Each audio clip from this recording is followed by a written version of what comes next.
Žiūrėkit, mes esame Lietuvos žmonės ir aš, jeigu kažkas klausėt, mes ne priešai. Mes atvažiavom čia išklausyti jūsų.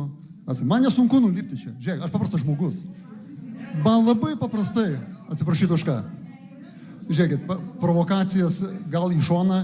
Žiūrėkit, jeigu jūs girdėjot mano pasisakymus, niekas nieko nevadino vatimi. Ir jūs iškraipo to žodžius.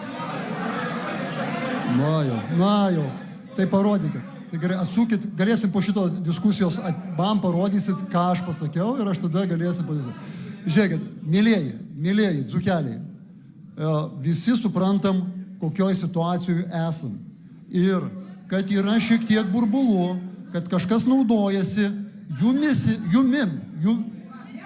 jumis naudojasi blogio jėgos, norėdami sukiršinti visuomenę.